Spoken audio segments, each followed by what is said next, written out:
आज मैं आपको 5 ऐसे हथियारों के बारे में बताऊंगा जो कि पाकिस्तान काउंटर नहीं कर सकता।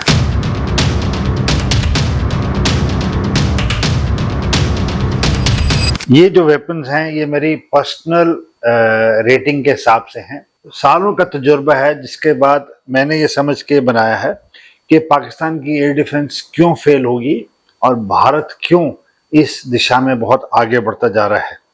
ये हमारे इंजीनियर्स और साइंटिस्ट के लिए एक बहुत बड़ा योगदान है भारतीय रक्षा प्रणाली में, जो कि हमें इतना सक्षम बनाया है उन्होंने।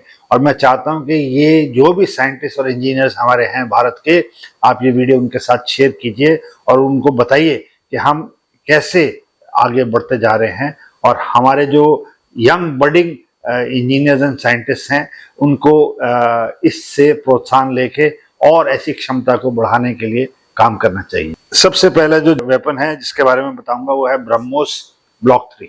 कितना खतरनाक क्यों है? पूरी दुनिया में इस वक्त करीब 20 देश भारत को रिक्वेस्ट कर रहे हैं कि हमारे को ब्रह्मोस एक्सपोर्ट कर दें।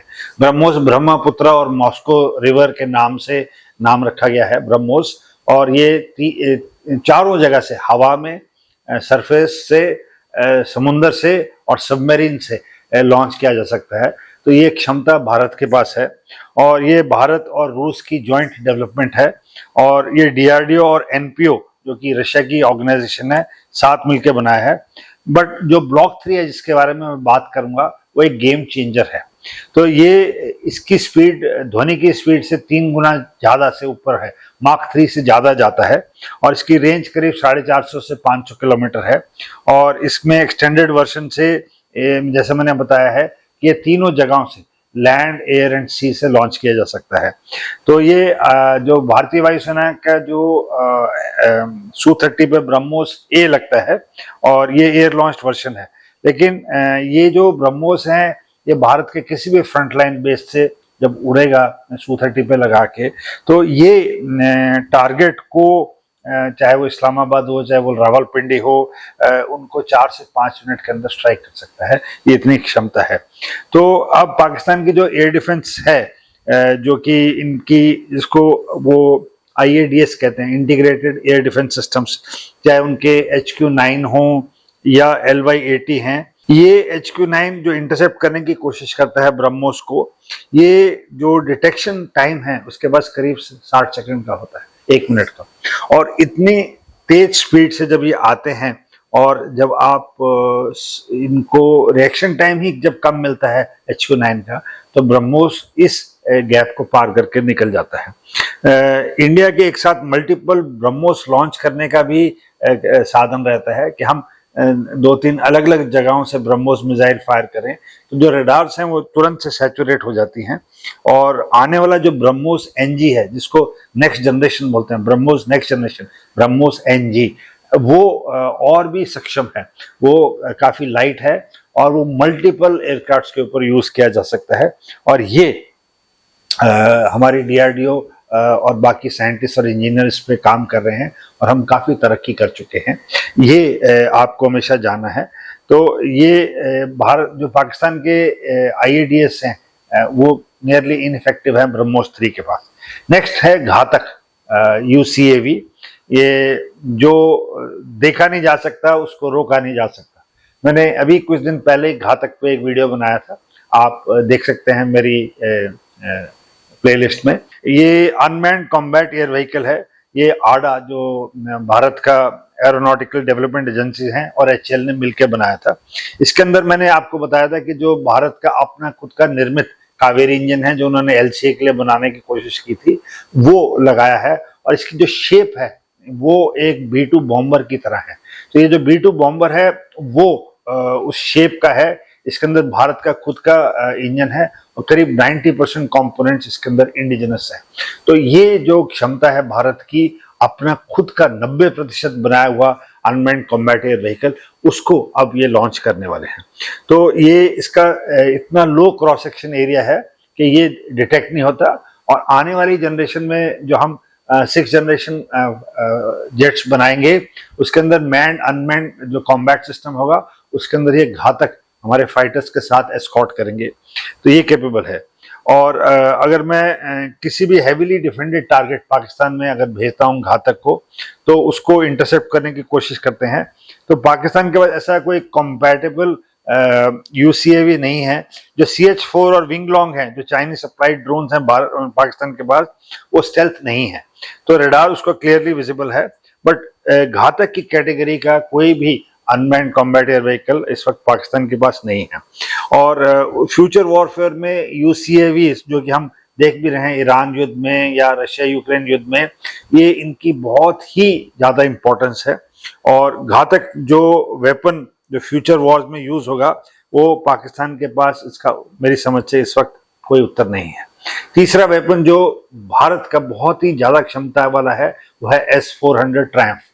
ये इस पर भी मैं एक वीडियो बना चुका हूँ। ये पूरी पाकिस्तानी हवाई ताकत को बेकार करने के लिए ये सक्षम है S-400। ये रशिया का बनाया हुआ है और भारत ने करीब $5.4 बिलियन में ये रशिया से खरीदा था। तो ये अमेरिका के काटसा सैंक्शंस की परवाह किए बिना खरीदा था और इसका क्रेडिट बहुत हद तक लेट डॉक्टर मनोहर पारिकर को जाता है, जिन्होंने खरीदा था। और अभी S-400 की बैटरीज हमने बॉर्डर पे तैनात की हुई हैं। ये करीब 400 किलोमीटर इसकी रेंज है, 30 किलोमीटर ऑल्टीट्यूड से ये पकड़ सकता है और एक साथ 80 टारगेट्स को डिटेक्ट कर सकता है। ये इसका पाकिस्तान का जो फ्लैगशिप जेट्स हैं, जैसे F-16 ब्लॉक 52 वाले हैं, ये S-400 की रेंज में तुरंत से आ जाते हैं। ये जैसे ही एयरबॉर्न होते हैं, चाहे वो इस्लामाबाद से हो, सरगोदा से हो, ये हमारे टारगेट पे तुरंत से आ जाते हैं। और जो JF-17 हैं पाकिस्तान के पास, जिनको वो थंडर कहते हैं, वो चाहे वो मिन्हास जो कामरा में है, या रफीकी जो शोरकोट में है, या शाहबाज जो जकावाबाद में है, ये सब के सब S-400 की रेंज में है। तो जब भी ये जहाज वहां से एयरबॉर्न होते हैं, हमारे यहाँ डिटेक्ट कर लिए जाते हैं। तो पाकिस्तान का जो अपना एयर डिफेंस है, जो HQ-9 है, वो S-400 का जवाब नहीं दे सकता है। तो ये एक सिंगल सिस्टम है जो पाकिस्तान की ऑफेंसिव कैपेबिलिटी को इरेलेवेंट बता दिया। और इसका सबसे अच्छा उदाहरण हमने देखा ये ऑप सिंदूर। आइए एक ऐसे वेपन के बारे में बात करें जिसपे बहुत कम लोग बात करते हैं, और ये है अरिहांत क्लास का SLBM, submarine launched ballistic nuclear weapon, SLBM। तो ये ऐसी इंडिजिनस न्यूक्लियर बैलिस्टिक सबमरीन है भारत के पास, अरिहांत, जो कि इंडियन ओशन में कहीं पे भी जाते हुए समुद्र की सतह से 6000 मीटर नीचे, 6000 मीटर नीचे, करीब 20,000 फीट की गहराई में ये ऑपरेट कर सकती है। और ये जो K-15 सागरिका मिसाइल ले जाता है, ये उसके साथ, और जो K-4 मिसाइल हैं उसके साथ इंटीग्रेट होके ये भारत को बहुत क्षमता देती है। ये सेकंड स्ट्राइक कैपेबिलिटी है। अगर पाकिस्तान कभी भी इंडिया पे न्यूक्लियर स्ट्राइक करेगा तो भारत इससे रिटेलिएट कर सकता है, क्योंकि अरिहांत जो अंडर वाटर है, पाकिस्तान उसको ढूंढ नहीं सकता, डिस्ट्रॉय नहीं कर सकता। और पाकिस्तान की न्यूक्लियर स्ट्रेटेजी फर्स्ट यूज पे बेस्ड है। मींस अगर युद्ध हुआ और अगर ये उन्होंने डिसाइड किया कि हम वेपन यूज करेंगे, तो उसको काउंटर करने के लिए भारत के पास अरिहांत है। और पाकिस्तान के पास सबमरीन बेस्ड न्यूक्लियर डेटरेंट नहीं है, तो उनके न्यूक्स लैंड पे रहते हैं। तो इंडिया की सर्वेलेंस में अरिहांत का पता लग नहीं सकता है। और जो भी रेंज है K-4 की, और नेवी इस वक्त K-4, K-5 और K-6 पे काम कर रही है, जो कि और भी लंबी रेंज की सबमरीन लॉन्च मिसाइल्स हैं। तो ये मेरी समझ में भारत को बहुत बड़ी क्षमता देता है। और लास्ट जो इंडिजिनस मिसाइल जो सबसे आगे बढ़ चढ़ के आती है, मेरी समझ में नंबर 1 इस वक्त है, वो एस्त्रा BVR Mark 2 है। ये इंडिजिनस मिसाइल है जो हवाई युद्ध जिससे जीता जा सकता है तुरंत से। अस्त्रा Mark 1 अल्फा ऑलरेडी IAF की सर्विस में है। ये Su-30 पे इंटीग्रेटेड है। रेंज करीब 70 से 80 किलोमीटर है। ये एक्टिव रडार होमिंग है। ये पहला भारत का इंडिजिनस BVR मिसाइल है। लेकिन अस्त्रा Mark 2 जो गेम चेंजर है, उसकी रेंज करीब 100 से 110 किलोमीटर है। इसके अंदर रैमजेट प्रोपल्शन है और ये पूरी फ्लाइट में पावर देती है, अनलाइक सॉलिड फ्यूल मिसाइल जो कोस्ट पे रहते हैं। इसका मतलब है जो लॉन्गर नो एस्केप जोन में रहती हैं और एक्टिव रडार, होमिंग और इंडिजिनस है, ये सब कुछ इसमें स्वदेशी लगा हुआ है। अब सोचिए अगर स्ट्रेटेजिक डायमेंशन, पाकिस्तान की प्राइमरी बीवीआर मिसाइल जो कि AIM-120C है, एमरैम जो है, वो अमेरिका की सप्लाई है, उस पर डिपेंडेंट है। और अगर पाकिस्तान को एक्सटेंडेड कॉन्फ्लिक्ट में जाता है और अमेरिका सप्लाई रोक देती है तो उस पर काफ़ी दिक्कत आएगी। और ये एग्जैक्टली 1999 कारगिल युद्ध में हुआ था, अमेरिका ने अपनी मिसाइल्स का रोक दिया। और दूसरा, जैसे मैंने पहले बताया था, GF-17 है, ये पे PL-15 मिसाइल लगती हैं, ये भी चाइना की दी हुई हैं। और इसमें भी कोई गारंटी नहीं है कि जो चाइना की मिसाइल्स हैं, वेपन्स हैं, वो कंटिन्यूसली चलती रहेंगी। तो एयर टू एयर कॉम्बैट में जो एक दूसरे की एयर स्पेस को कंट्रोल कर सकता है वो ही युद्ध जीतता है। और मेरी समझ से जो एस्त्रा मार्क 2 का है, ये सिर्फ एक मिसाइल नहीं है, ये इंडिया की एक BVR की सेल्फ रिलायंस है। और ये कैपेबिलिटी पाकिस्तान को कोई भी चाइनीज या अमेरिकन वेपन से मैच करने की क्षमता नहीं देती है। और भारत इस वक्त एस्त्रा मार्क 3 पे भी काम कर रहा है और इसके ऊपर मैं आने वाले दिनों में कुछ और प्रोग्राम बनाऊंगा। तो अब एक सवाल जो डेफिनेटली पूछा जाएगा कि पाकिस्तान के पास चाइना है, चाइना सब कुछ सप्लाई कर सकता है? नहीं। पहली बात, चाइना सब कुछ नहीं सप्लाई कर सकता। चाइना अपने बेस्ट वेपन पाकिस्तान को नहीं देता है।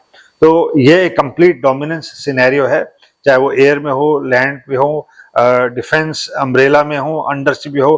पाकिस्तान के पास इन पांचों का साइमल्टेनियस जवाब देने की कैपेबिलिटी नहीं है। तो 5 वेपन्स इंडिविजुअली इंप्रेसिव हैं, एक साथ हैं, और ये कंप्लीट स्ट्रेटेजिक डोमिनेंस रखता है। तो मेरे साथ बने रहिए और ऐसे प्रोग्राम देख रहिए। तो मैं इन 5 हथियारों के बारे में आपको और जानकारी दूंगा अगले हफ्ते में। और ऐसी चीजों के लिए अगर आपको और कुछ सुझाव हैं तो आप मेरे को कमेंट बॉक्स में बता सकते हैं। बने रहिए, देखते रहिए। Thank you very much and जय हिंद।